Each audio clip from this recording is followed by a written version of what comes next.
In this tutorial, I will show you how to sew the easiest basic tank top, so you will never have to buy a tank top again. This sewing pattern also comes with written instructions, and I will take you through each step of these instructions. So start by assembling your pattern and cutting out your fabric. It's important to note that stretchy fabric can be a bit unpredictable, so you may have to size down or increase the strap length depending on how well your fabric maintains its shape and how stretchy it is. So to start, you're going to take either your front piece or your back piece. Have this with the wrong side facing upwards, and then you're going to take one of your neckline pieces. And then you can attach the right side of the neckline piece to the wrong side of your fabric piece. And then you can put it through your sewing machine. It is important here that you use a long length zigzag stitch. Do not use a straight stitch. If you use a straight stitch, the area will not be stretchy anymore. So after you've done that, you can take it to your ironing board. And then we're going to iron the fabric upwards. And make sure that the seam is also being ironed upwards. And you can see what that looks like in the video here. And if there's any excess fabric at the sides, you can also cut this off. Then I will also cut off a little bit of excess fabric here to make it easier to fold over. But be careful to not cut into your thread. This is a bit of an atypical way of adding bias tape, but in my opinion, this is the easiest way to conceal the raw hem with stretchy fabrics. Because if you were to make traditional bias tape with stretchy fabrics, the fabric would not retain its shape as well. So after I've done that, I will fold the fabric towards the middle and then fold it over again, covering the previously made zigzag stitch and also concealing the raw hem.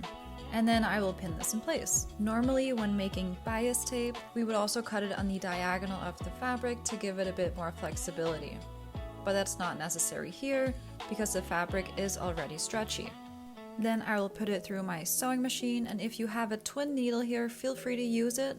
I will be using a long length zigzag stitch in this example. And again, it's important that you do not use a straight stitch here. If you use a straight stitch, the area will not be stretchy anymore. Then do this to both the front and the back pieces.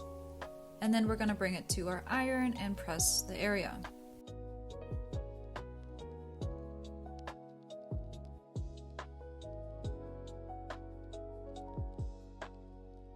Then in the next step, we're going to be attaching the straps.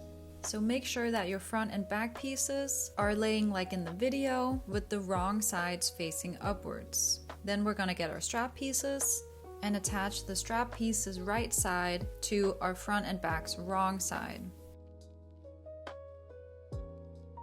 Make sure when you attach it to the other fabric piece that the strap does not get twisted.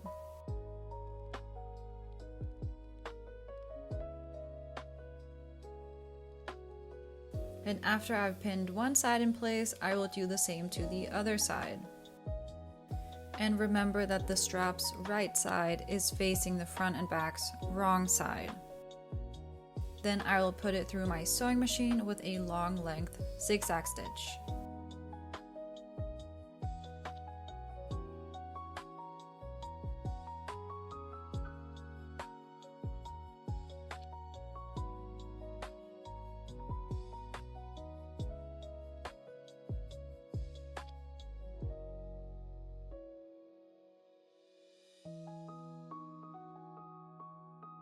Then we will take it to our ironing board and iron the fabric upwards. And make sure that the seam is also being ironed upwards. And do that to all 4 seams.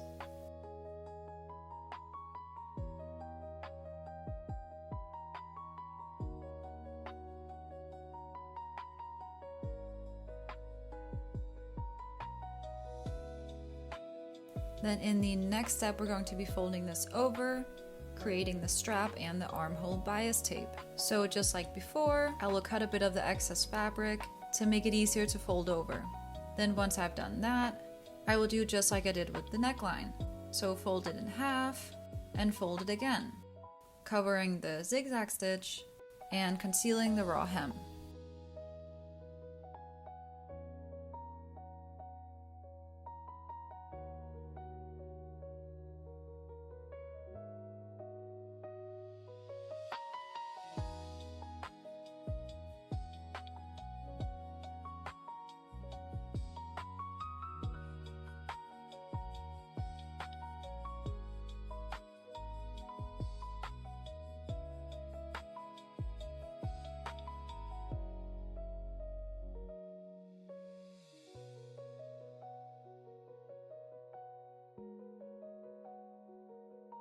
Then after you have pinned the armhole area in place, we can pin together the straps. So fold each side inwards towards the middle and fold this in half. From my experience, the fabric doesn't retain its shape very well when ironing, but feel free to try to iron your fabric when making the straps, or you can just fold them like in the video. If you are a beginner, you can also make the straps wider, and that should make it much easier to fold.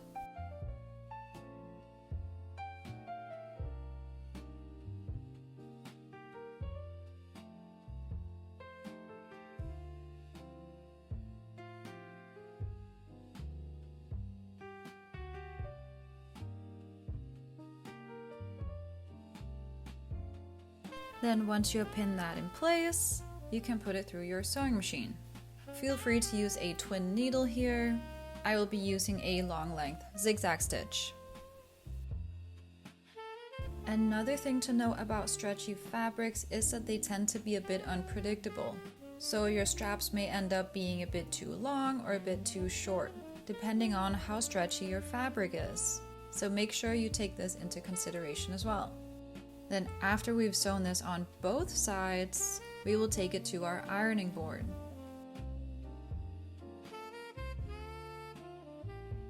And in the next step, we're going to be attaching the sides. So pin the front and back together, right sides facing each other and wrong side facing yourself. If you are using a twin needle, I would recommend to hem first and then come back to attaching the sides.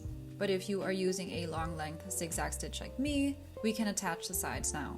So pin the front and back together on both sides, and then we're going to put it through our sewing machine. And here we will be using a straight stitch. If you have a serger or an overlock machine, feel free to use this, but I will be using a straight stitch. Then in the next step, we're going to be hemming the bottom. So fold the bottom edge of the fabric towards the wrong side, and I'm doing this at 3/4 of an inch. And then you can pin this in place.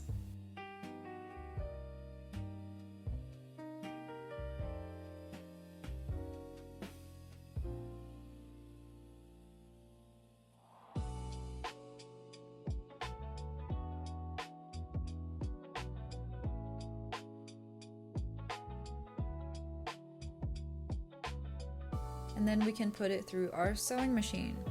And here I will be using a long length zigzag stitch. Do not use a straight stitch or the area will not be stretchy.